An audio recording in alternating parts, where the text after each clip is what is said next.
आज इस वीडियो में बात होगी एलियम सीपा की। एक होम्योपैथिक मेडिसिन है जिसको बनाया गया है अनियन से यानी प्याज से। प्याज से बनी हुई मेडिसिन कितना बेहतरीन काम कर सकती है अगर उसको पोटेंटाइज कर दिया जाए। तो पोटेंटाइजेशन के बाद जो प्याज का जो प्रॉपर्टीज है, जो क्योर है या क्यूरेटिव पावर, वो काफ़ी बेहतर हो जाती है, बढ़ जाती है। एलियम सीपा के बारे में और किसी मेट्रोमेडिका में नहीं, लेकिन क्लार्क में लिखा है कि जिनको नींद नहीं आती है यानी जिनको स्लीपलेसनेस की दिक्कत है, अगर वो लोग रॉ ऑनियन यानी कच्चा प्याज खाएं तो उनकी जो अनिद्रा की शिकायत दूर हो सकती है। क्लार्क की मेट्रोमेडिका में लिखा है, आप उसको पढ़ सकते हैं। तो अब चूंकि मुझे नींद आती है तो मैं उसको टेस्ट नहीं कर सकता, तो जिनको भी नींद नहीं आती है वो लोग ट्राई करें। हो सकता है उनकी जो स्लीपिंग पिल्स है यानी जो नींद लेने की जो गोली खा रहे हैं वो छूट जाए। कमेंट बॉक्स में जरूर लिखिएगा अगर इसका बेहतर पॉजिटिव रिजल्ट आता है। तो आने की संभावना बेहतर है क्योंकि क्लार्क बड़े फिजिशियन थे। तो यूज़ करें जिनको भी अनिद्रा की शिकायत है, या फिर ऐसे लोग जिनको अनिद्रा की शिकायत है आप उनको जरूर बताएं कि कुछ दिनों तक, 1 महीने तक, 20 दिन तक कच्चा प्याज सोने से आधा घंटा पहले खाएं, बेहतर होगा। अगर कच्चा प्याज नहीं खा सकते तो प्याज आग में भून के खाएं, लेकिन यूज़ करें। हो सकता है नेचुरल तरीके से नींद आने लगे और आपकी गोली छूट जाए। और सिम्टम्स की बात करें तो यहाँ पे सिम्टम्स कुछ इस तरह से हैं कि जो डैम्प कोल्ड विंड है यानी ऐसी एयर जिसमें कि नमी ज्यादा है, डैम्प कोल्ड विंड, देखिए लिखा है effect of exposure to damp cold wind, यानी ऐसी हवा जिसमें नमी है और टेम्परेचर भी कम है। नमी प्लस टेम्परेचर कम, लो टेम्परेचर, उसका इम्पैक्ट यानी डायरेक्टली पड़ जाए, या फिर कहीं पे चोट लग गई है, या फिर जैसे कुछ लोगों के हाथ पैर या फिर अंगुली को किसी एक पोर्शन को छोटा सा कट करके बाहर निकालना पड़ता है, उसको एम्पुटेशन बोलते हैं। या फिर डीप इंजरी हो गई, नर्व इंजरी हो गई है, तो इसकी वजह से जो सिम्टम्स आते हैं उसको ठीक करती है। यानी 2 बेसिक काज हैं, एक तो डैम्प कोल्ड विंड यानी ठंडी हवा है और उसमें नमी ज़्यादा है, और उसके साथ साथ कहीं पे डीप चोट हुई है, चोट लगी है, या फिर कहीं पे ट्रॉमा हुआ है, या फिर सर्जरी हुई है, तो इसका इम्पैक्ट है। और दूसरा सिम्टम्स है cough or cold or headache aggravated in open room, warm room.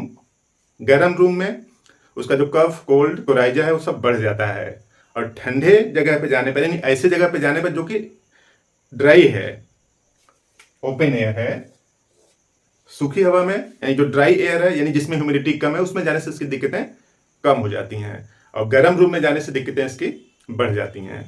तो पॉजिटिव फैक्टर ये है, और कोल्ड, कफ और हेडेक बढ़ जाता है। और acrid nasal discharge and bland lachrymation, यानी जब सर्दी जुकाम जैसा पकड़ लेता है तो जो नाक से जो स्राव निकलता है तो यहाँ पे जैसे जलन सी होने लगती है, तो एसिडिक नेचर है तो उसको एक्रिड डिस्चार्ज बोलते हैं। और ब्लाइंड लिक्रिमेशन मीन्स जो आंख से पानी निकलता है उसमें जलन नहीं होती है, तो जो नाक से पानी निकल रहा है उसमें जलन हो रही है, जो कि आंख से पानी निकल रहा है तो उसमें जलन नहीं हो रही। तो इसी को बात को लिखा गया है acrid nasal discharge and bland lachrymation. ये दूसरा सिम्टम्स है। और तीसरा सिम्टम्स है cold due to tickling in larynx, constant hacking to clear it, यानी जो यहाँ पे थ्रोट है उसमें जैसे टिकलिंग कुछ होता रहता है, उसकी वजह से खांसी आ रही है, बार बार आ रही है, और उसको बार बार नीचे निगलने की कोशिश करते हैं ताकि खांसी ना आ पाए। तो लगातार वहाँ पे बोलते हैं ना सुरसुराहट हो रही गले में यहाँ पे, तो जो सुरसुराहट है वो हिंदी भाषा है, उसी का इंग्लिश में मेडिकल में टर्म क्या है, constant hacking to clear it. और टिकलिंग हो रही है वहाँ पे, सुसराहट सी हो रही हो। तो इस तरह से कफ, कोल्ड, कोराइजा, लेक्रिमेशन, आंख नाक से पानी आना, ये सब कवर करता है एलियम सीपा।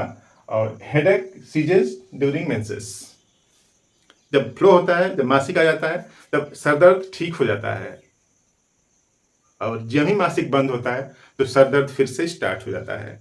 एक खास फीचर्स है कि हेडेक, सीज कम हो जाता है ड्यूरिंग मेंसेस, जबकि नॉर्मली ऐसा होता है कि मेंसेस के टाइम में बॉडी में जो सिम्टम्स है वो थोड़ा बढ़ जाते हैं, लेकिन यहाँ पे जस्ट इसका उल्टा ही हो रहा है। जब पीरियड के समय में सर दर्द कम हो जाता है और पीरियड के बंद होते ही सर दर्द फिर से होने लगता है। तो बेहतरीन सिम्टम्स है महिलाओं के लिए। Return when flow disappear, neuralgia, neuralgic pain like fine thread, जो पेन है न्यूरल्जिक नर्व का पेन है, थ्रेड लाइक होता है, यानी जैसे पेन यहाँ पर है तो प्रोसीड कर जाएगा यहाँ तक, थ्रेड लाइक पेन। अब देखिए कोई भी नर्व होती है तो कुछ दूर तक सप्लाई करती है, ठीक है, तो दूर तक सप्लाई करते हैं, तो यहाँ पे क्या है, थ्रेड लाइक पेन है।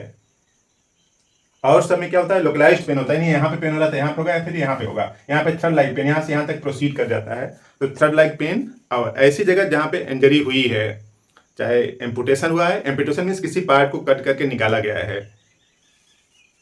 या फिर सर्जरी हुई है। सर्जिकल केस में भी क्या वहाँ पे नर्व इंजरी होती है, तो जहाँ भी नर्व इंजरी है वहाँ पे थ्रेड लाइक पेन हो रहा है तो आप एलियम सीपा की शरण में जाएं, बेहतर रिस्पांस आएगा।